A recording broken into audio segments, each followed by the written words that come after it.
നിന്ന വ്യക്തികളാണ് ശത്രുവായിട്ട് നമ്മളെ കാണുകയും അല്ലെങ്കിൽ ശത്രുത മനോഭാവം ഉണ്ടാക്കുകയും ഒരു ശത്രുവിനെ പോലെ നമ്മളോട് പെരുമാറുകയൊക്കെ ചെയ്യുന്നത്.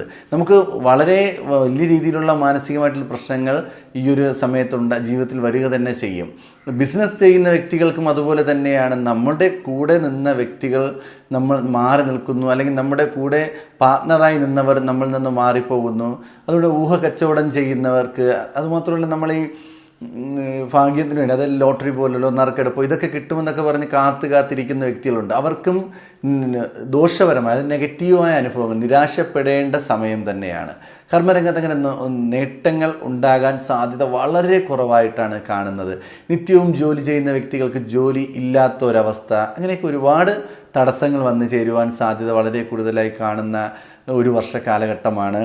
അപ്പോൾ ഈ ഒരു സമയം ദുർഗാദേവിയെ പ്രാർത്ഥിക്കുകയും കൂടാതെ സർപ്പദൈവങ്ങൾക്ക്, ആയില്യം നാൾ വരുന്ന ദിവസം സർപ്പദൈവങ്ങൾക്ക് നൂറും പാലുമോ അല്ലെങ്കിൽ ആയില്യ പൂജയോ അല്ലെങ്കിൽ പാലഭിഷേകമോ ഇങ്ങനെയൊക്കെ നടത്തി പ്രാർത്ഥിക്കുന്നത് വളരെ നല്ലതായിരിക്കും. നേട്ടങ്ങൾ ജീവിതത്തിൽ വന്നു ചേരുവാൻ സാധ്യത വളരെ കൂടുതലായി കാണുന്നുണ്ട്.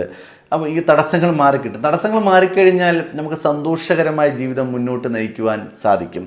തുടർന്ന് കേതു നിൽക്കുന്നത് ഇടവം രാശിയുടെ 4-ാം രാശിയിലാണ്. 4-ാം രാശിയിൽ കേതു നിൽക്കുമ്പോൾ നമുക്ക് പറയേണ്ടത് വസ്തു സംബന്ധമായ പ്രശ്നങ്ങൾ കൂടുതലും ജീവിതത്തിൽ വന്നുകൊണ്ടേയിരിക്കും.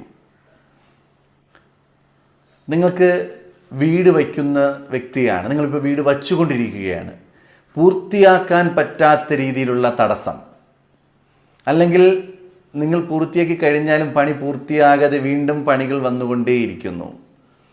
വീട് സംബന്ധമായും വസ്തു സംബന്ധമായും ഒരുപാട് പ്രശ്നങ്ങൾ. നിങ്ങളിപ്പോൾ വസ്തു വാങ്ങുകയാണെന്നുണ്ടെങ്കിൽ നഷ്ടം സംഭവിക്കുന്നു, വസ്തു വിൽക്കുകയാണെന്നുണ്ടെങ്കിൽ അതിലും നഷ്ടം സംഭവിക്കുന്നു. വീടുകൾ മാറാനുള്ള സാധ്യത, വീടുകളിൽ ക്ഷയിച്ച അവസ്ഥയാണ്, അതൊരു സന്തോഷവും സമാധാനവും ഇല്ലാത്ത അവസ്ഥ, കുടുംബാംഗങ്ങൾ തമ്മിൽ അഭിപ്രായ വ്യത്യാസങ്ങൾ എന്നിങ്ങനെ ഒരുപാട് പ്രശ്നങ്ങൾ ജീവിതത്തിൽ കടന്നു വന്നുകൊണ്ടിരിക്കുന്ന സമയമാണ്. അപ്പോൾ വളരെയധികം സൂക്ഷിക്കുക, ശ്രദ്ധിക്കുക. ഏറ്റവും മോശപരമായിട്ടുള്ള ഒരു വർഷക്കാലഘട്ടമാണ്. വ്യാഴത്തെ കൊണ്ട് ഗുണഫലമുണ്ടാകാം, ശനിയെ കൊണ്ട് ഗുണഫലമുണ്ടാകാം, രാഹുവിനെ കൊണ്ട് അധികം പ്രശ്നമില്ലാതെ ഒരു പരിധിവരെ ഗുണവും ദോഷവുമായി മുന്നോട്ട് പോകാം എന്നുണ്ടെങ്കിൽ കേതുവിനെ കൊണ്ട് നമുക്ക് വളരെയധികം ദോഷങ്ങൾ തന്നെയായിരിക്കും ജീവിതത്തിൽ ഉണ്ടാകുന്നു. കുടുംബപരമായ അഭിപ്രായ വ്യത്യാസങ്ങൾ, കുടുംബത്തിനുള്ളിൽ സമാധാനമില്ലാത്ത അവസ്ഥ, സാമ്പത്തികപരമായ ബുദ്ധിമുട്ടുകൾ, കുടുംബത്തിന് വേണ്ടി സാമ്പത്തികം ചിലവായിക്കൊണ്ടേയിരിക്കുന്നു. അതുമാത്രമല്ല വസ്തുവിൻ്റെ പേരിൽ അല്ലെങ്കിൽ അവിടുത്തെ സാമ്പത്തികത്തിൻ്റെ പേരിൽ അഭിപ്രായ വ്യത്യാസങ്ങൾ, വഴക്കുകൾ ഉണ്ടാകുന്നു. കുടുംബത്തിൽ നെഗറ്റീവ്